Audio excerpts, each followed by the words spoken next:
കഴിഞ്ഞ മഴക്കാലത്തെ ഉരുൾപൊട്ടൽ പടവെട്ടിക്കുന്നിനെ മാത്രമല്ല ദുരിതത്തിലാക്കിയിരിക്കുന്നത്. ഇപ്പോഴും ദുരിതം പേറുന്ന ഇനിയും ഏറെ ഇടങ്ങളുണ്ട്. അത്തരമൊരിടമാണ് വിലങ്ങാട്. വിലങ്ങാട് ഇപ്പോഴും വിലാപം തുടരുകയാണ്.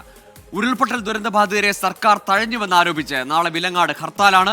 കോൺഗ്രസും BJPയുമാണ് രാവിലെ 6 മണി മുതൽ വൈകുന്നേരം 6 മണി വരെ ഹർത്താലിന് ആഹ്വാനം ചെയ്തിരിക്കുന്നത്. അഭിജിത്ത് മുഴക്കുന്നുണ്ട് കോഴിക്കോട് നിന്ന് വിശദാംശങ്ങളുമായി. അഭിജിത്ത്, നാളുകളായി പ്രതിഷേധത്തിലാണ് വിലങ്ങാട്ടുകാർ.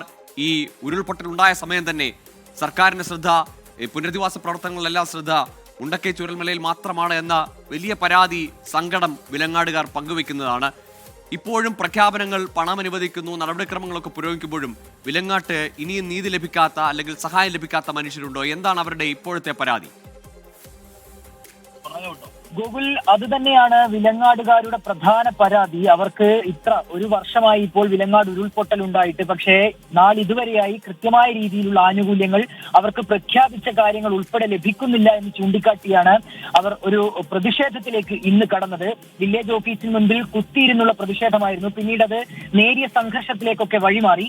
ഇതിന് പിന്നാലെയാണ് നാളെ ഇപ്പോൾ രാവിലെ 6 മുതൽ വൈകിട്ട് 6 വരെ ഹർത്താലിന് പ്രഖ്യാപനം വന്നിട്ടുള്ളത്. BJPയും കോൺഗ്രസും സംയുക്തമായാണ് ഹർത്താൽ പ്രഖ്യാപിച്ചിട്ടുള്ളത്.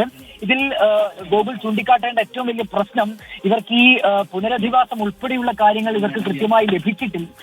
അതോടൊപ്പം തന്നെ ഈ ദുരിതബാധിതരുടെ ലിസ്റ്റിൽ ചില ക്രമക്കേടുകൾ നടന്നു എന്നുള്ള ഒരു ആരോപണം കൂടി നേരത്തെ തന്നെ വിലങ്ങാടുള്ളവർ ഉന്നയിച്ചതാണ്. അനർഹരായവർ ഈ ലിസ്റ്റിൽ കയറിപ്പറ്റുകയും അർഹരായവർക്ക് ഈ ലിസ്റ്റിലേക്ക് കയറാൻ സാധിക്കാത്ത വരികയും ചെയ്യുന്ന ഒരു സാഹചര്യമുണ്ട്. ഇതിലൊക്കെ ഒരു നടപടി ഉടനടി ഉണ്ടാവണം എന്നുള്ളതാണ് വിലങ്ങാടുകാരുടെ പ്രധാന പ്രശ്നം. കഴിഞ്ഞ മഴക്കാലത്താണ് വിലങ്ങാട് ഉരുൾപൊട്ടൽ ഉണ്ടായത്. ഇതിപ്പോൾ 1 വർഷം പിന്നിട്ടിരിക്കുന്നു. നിലവിൽ കഴിഞ്ഞ ദിവസവും അവിടെ നിന്ന് നിരവധി കുടുംബങ്ങളെ ദുരിതാശ്വാസ ക്യാമ്പുകളിലേക്ക് മാറ്റിയിരുന്നു. അതായത് വിലങ്ങാടുകാരുടെ ആശങ്ക ഇപ്പോഴും തുടരുന്നുണ്ട്. അതിൽ കൃത്യമായ ഒരു ഇടപെടൽ വേണമെന്നാവശ്യപ്പെട്ടാണ് ഇന്ന് പ്രതിഷേധമുണ്ടായത്.